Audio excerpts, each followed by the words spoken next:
presented by Saran Films.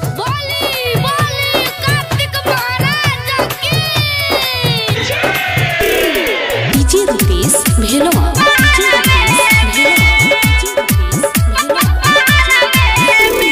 दिन छठी के near I गइल हो, घरवा तू काहे नाही आवतड़ हो, घरवा तू काहे नाही आवतड़ हो। दिन छठी के नियर आई गइल हो, घरवा तू काहे नाही आवतड़ हो।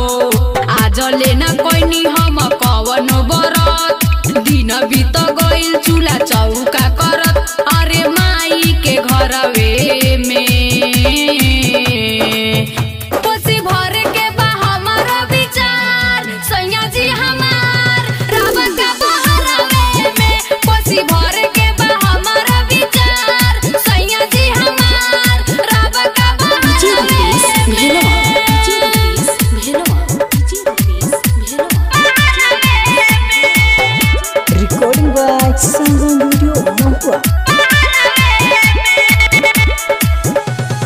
करे के मन बड़ी बाटे हो, राजा बाटे हो, आव घर ही करे के साथे हो, राजा साथे हो,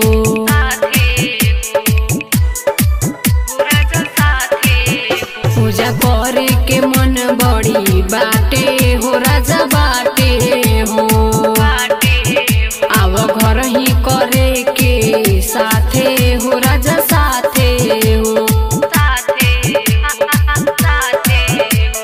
कुछ नहीं रउआ कबो सुझी, मेहरी के तन को दुख ना बुझी, रही गइल लहरवे में।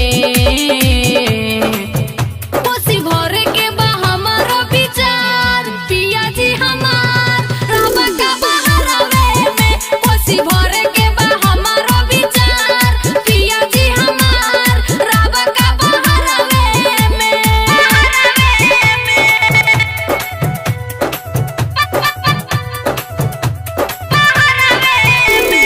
DJ Rupesh Bhelwa.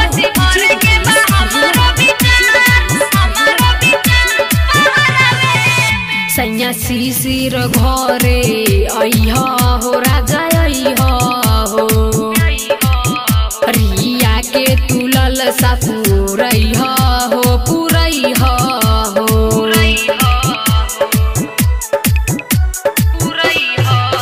सैया शिशिर घरे अइह हो, राजा अइह हो, रिया के तुलल सा पुरइह हो, पुरइह हो। फल नारियल सब आ गइल बा, कोहरा से दियरी किना गइल बा, बाबे मुखिया चवरवे में। कोसी भरे के बा हमारा विचार, सैया जी हमार रबा का बहरवे में। कोसी भरे के बा हमारा विचार, सैया जी हमार रबा का बहरवे में। दिन छठी के नियर आई गइल हो, घरवा तू काहे नाही आवतड़ हो। आज लेना कोइनी हम कवन बरत, दिन बीत गइल चूल्हा चौका करत, अरे माई के घरवे में। कोसी भरे के बा हमारा विचार, सैया जी हमार रबा का बहरवे में। कोसी भरे के बा हमारा विचार, सैया जी हमार रबा का बहरवे में। Presented by Saran Films.